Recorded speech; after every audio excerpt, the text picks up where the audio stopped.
Hi guys, it's Danny aka Jenny from GenniandGina.blogspot.com. It should be down here if I can figure out how to do it.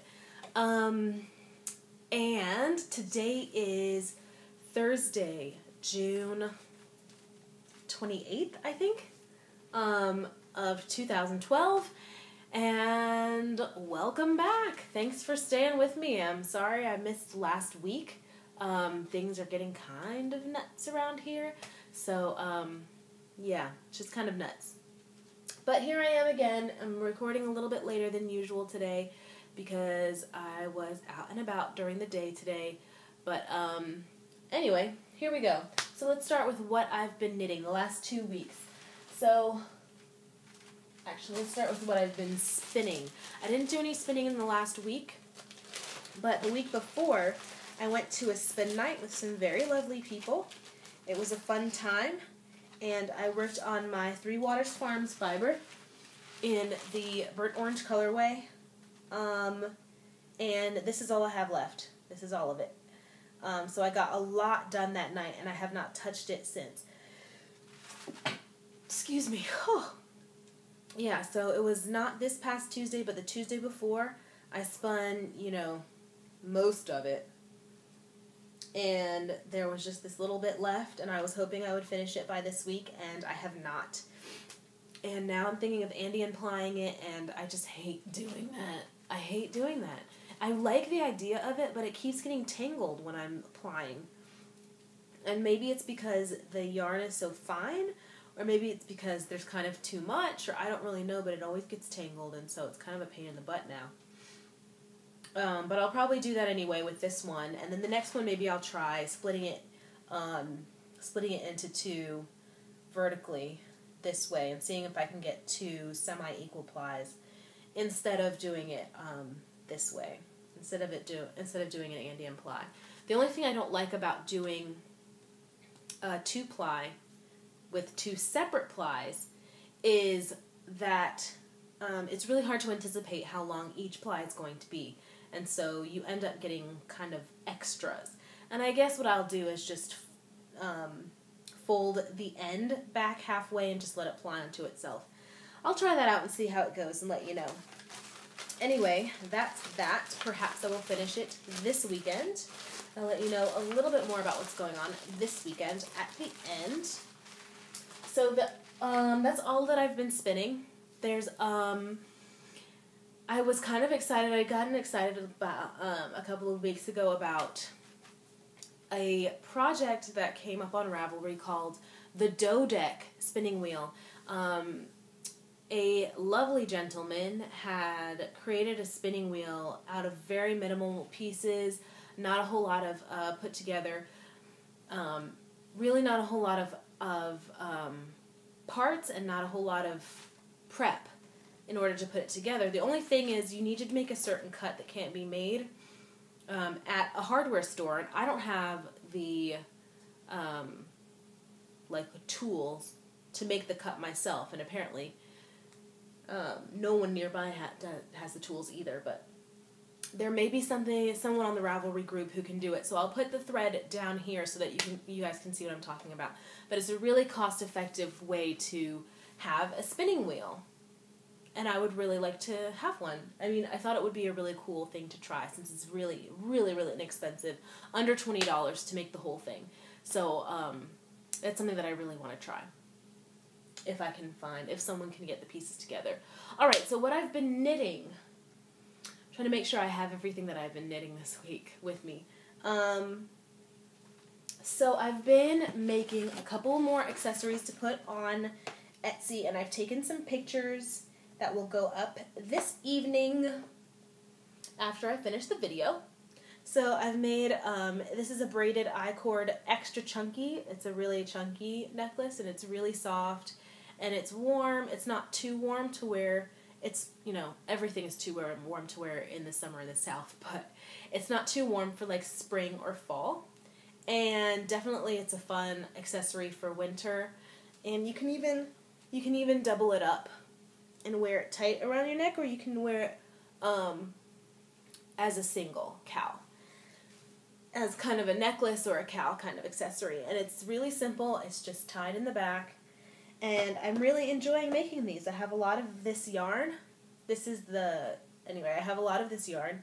And so I'm trying to get rid of it. So these are going up on Etsy, and hopefully I can get rid of them soon. Is there anything else in here that I made recently? No. Most of that. There's another color.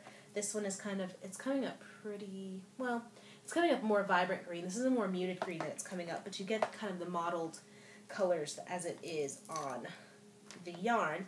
And this one is kind of an oatmeal kind of color with little gray hairs in it. It's kind of an off-white with dark gray and brown hairs. Yeah. So I've made those two things. And next, I have been working on my sweater design course. So I've been working on making more sweaters with my sweater template and showing the variety of sweaters that are available with my sweater template. So I started with, I don't have the whole sweater template with me, but I made a new sweater template. So what I start with is, I just drew out the shape of a long sleeve shirt. And I chose a shirt, I actually took the measurements of a shirt that I really liked the fit of, that I thought fit me perfectly. It had the right length in the body, the right amount of ease, the right length of sleeve. And I actually just laid the shirt out flat, and I measured the width across the bottom, across the bottom hem. I measured the width at the smallest point of the waist. I measured the width across just underneath the armpit. And then I measured at the top of the armpit hole, at the top of the armhole, and then the top of the neckline. And then I filled in the lines in between, and I measured also the distances between the horizontal measurements that I made, as well as the same measurements for the sleeve, because I'm not too particular about the sleeves, and especially knit sleeves they're forgiving. I just measured the wrist, where the underarm goes horizontal, goes perpendicular to the underarm, and then the distance between that line and the top of where the shoulder joins. And so that's my template, and I keep that for all the time. So I have one template that just has those measurements on it. And what I do is, when I get ready to design a new sweater, if I want that exact shape, I can just go with that shape and fill in. I can just leave the shape as it is. So with this first sweater, I left the shape as it is, the same shape as the original shirt that I liked. I created a gauge. I made a little note for myself on what yarn I was using and all the information about the yarn, what plate number I was using on. I did these on my knitting machine, that's important to say. I did these on my knitting machine because it's mostly stockinette and it's faster. So I did the gauge. I knitted up a couple of gauge swatches, measured gauge really, really quickly, and then filled in all the math. Once I did the math to make the calculations, I wrote out the actual pattern. So I took each step, and this takes, it takes a little while to get all of this done, but once you get it done, it's so quick to knit up the actual shirt, the actual sweater rather. So with these measurements, I came up with this sweater. So this is Plymouth Yarn Encore in like a minty green, and this is wool. I think it's fisherman's wool on the very top. I actually thought I had enough. You can see, I thought I had enough to make the whole sweater, and actually I didn't quite. And the sleeves, I did one sleeve and it ended up being too small because I mismeasured my gauge. I miscalculated my gauge on the sleeve. So the one sleeve is too small. But basically it's a perfectly shaped sweater. It's really long. Because I was a little bit lazy about measuring the gauge, it's a little bit off as well. It's a little bit smaller. I usually round down when I'm rounding my numbers. When I have decimals, I usually round down to the nearest even number, and I needed to round all the numbers up on this particular gauge swatch because this yarn is not as stretchy as I was expecting. It doesn't have as much give. I think it's like, it's partially acrylic, this one. And let's see, it is 70%, 75% acrylic and 25% wool. And that acrylic, I tell you what, just doesn't allow a lot of the stretching that the wool gives, which is why there's some wool at the top. It gives it a little bit more space. I don't love the shoulder shaping on here. I already got makeup on it. I don't love the shoulders on here, so I'm probably going to change the shoulders a little bit. But otherwise, it makes a really good, I did a folded hem, really easy folded hem at the bottom, and then it's just an unfinished hem so far at the top. So I'm still deciding how I'm going to make that work, but that was the first thing I was working on. And then, just to show how you can change the template, I removed the sleeves and did a scoop neck so that I have a tank. And this is the same template, so the same measurements for all the horizontal body measurements are the same and all the vertical body measurements are the same. You just take out the sleeves and you account for the decreases on the inside of the shoulder. The outside of the shoulder shaping is exactly the same. That's what I'm using for this one. And so for this one I'm using some cottonies, 50% cotton, 50% acrylic that I have to use up. And so I decided, I did a gauge swatch, and that's the stitch pattern I'm using here. It's just a little lace stitch pattern. And so I've done my gauge swatch. I like how it came out. I think it came out pretty nicely.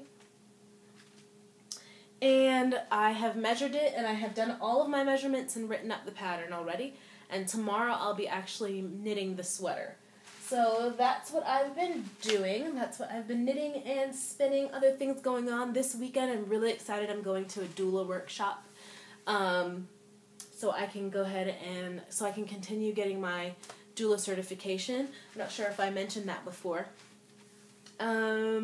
So I may be able to get a little bit of spinning and maybe a little bit of knitting done this weekend, but that's going to eat up a lot of my knitting time for the following week. But I will be back, and I also have 2 other tutorial videos that I haven't posted yet that I will do this in the next week before next Thursday. So thank you guys again for watching. Again, this is Danny, aka Jenny from jennyandgina.blogspot.com, and I'll see you next Thursday. And remember, create something smart this week. Bye!